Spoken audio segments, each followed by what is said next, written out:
Hello guys, welcome back to my channel আমাগো হেসেল। তো আজ আমাদের রেসিপি আলু পনির মশালা।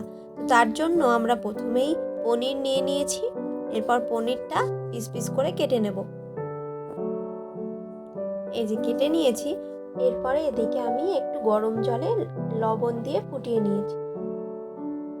কড়াই বসিয়ে তেল দিয়ে দিলাম। এরপর পনিরগুলো একে একে ছেড়ে দেবো। এই সময় তোমরা অবশ্যই গ্যাসের ফ্লেমটা একদম লো রাখবে, নয়তো পনিরটা বাইরে থেকে লাল হয়ে যাবে, ভেতর থেকে ভাজা হবে না। লবণ জলটা রাখার কারণ পনিরটা ভেজে তার মধ্যে দিলে একদম সফট হয়।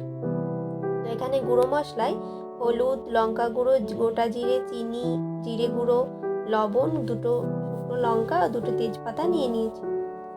এই যে একদম ভাজা কমপ্লিট হয়ে গেছে। এরপর যে গরম জলটা করে রেখেছিলাম লবণ দিয়ে তার মধ্যে দিয়ে দিলাম। এখানে এতটা তেলের প্রয়োজন নেই, একটু তেলটা তুলে রেখে দেবো ও বাকি তেলটাতে রান্না করে নেব। দেখো আমি এখানে ফোড়নে একটু গোটা জিরে, দুটো শুকনো লঙ্কা, তেজপাতাটা দিয়ে আলুর টুকরোগুলো দিয়ে দিয়েছি ভাজার জন্য। তো এটা ভাজা হতে থাক। অন্যদিকে আমি আদাটা এখানে গ্রেট করে নিচ্ছি। তোমরা এখানে মিক্সিতে বা শিলে বেটে নিতেও পারো। তো এই যে আলুটা আস্তে আস্তে ভাজা হচ্ছে। আলুটা ভালো করে ভাজা হয়ে গেলে তার মধ্যে যে আদার পেস্টটা করে রেখেছিলাম সেটা দিয়ে নেব। এরপরে একে একে যে গুঁড়ো মশলাগুলো ছিল সেগুলো অ্যাড করে দিলাম। জিরে গুঁড়ো, হলুদ, কাশ্মীরি লঙ্কার গুঁড়ো, চিনি, লবণ, এগুলো সবই একে একে দিয়ে দেব।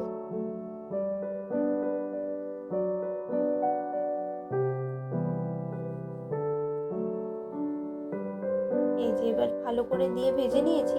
গুঁড়ো মশলার পরিমাণটা বেশি থাকায় এখানে মশলাটা একটু ঝরঝরে হয়ে গেছে, সেই জন্য একটু পরিমাণে জল দিয়ে এটা একটু মাখা মাখা করে তারপর ভালো করে কষিয়ে নেব।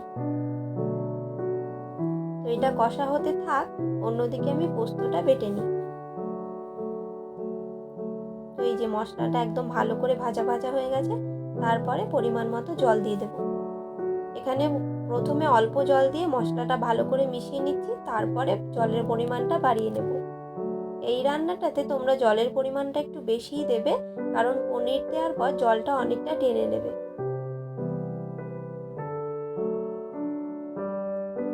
আমি কড়াইয়ের গা থেকে মশলাগুলো ভালো করে নামিয়ে দিচ্ছি।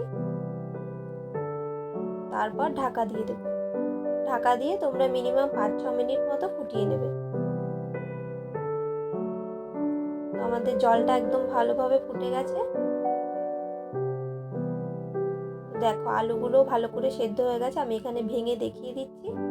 তারপরে যে পনিরগুলো ভেজে রেখেছিলাম সেগুলো দিয়ে দেব।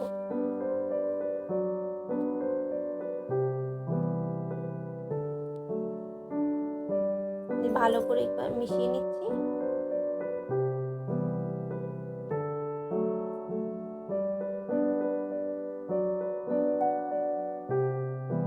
এরপর কিছুক্ষণের জন্য ঢেকে দিয়েছি। ঢাকনা খুলতেই দেখো জলটাও অনেকটা শুকনো হয়ে এসছে। তারপরে যে পোস্তটা বেটে রেখেছিলাম সেটা দিয়ে দিলাম। পোস্ত দেওয়ার পর বেশিক্ষণ ফোটানোর প্রয়োজন নেই। ওই 2-1 মিনিট ফুটিয়ে তারপরে গরম মশলা গুঁড়ো ছড়িয়ে নামিয়ে নেব। যে গরম মশলা গুঁড়ো ছড়িয়ে দিলাম। এরপর একটুখানি ফুটে গেলেই একদম রেডি হয়ে যাবে আলু পনির মশলা। এই রেসিপিটি তোমরা ভাত, ফ্রাইড রাইস যে কোনো কিছুর সঙ্গেই খুব ভালো জমে। তো একদম রেডি হয়ে গেছে আমার রান্নাটি।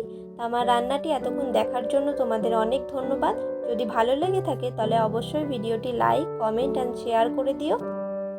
আর আমার চ্যানেলটি সাবস্ক্রাইব করে দিও। যদি ফেসবুক পেজ থেকে দেখে থাকো তাহলে আমার পেজটি ফলো করে দিও। Bye bye.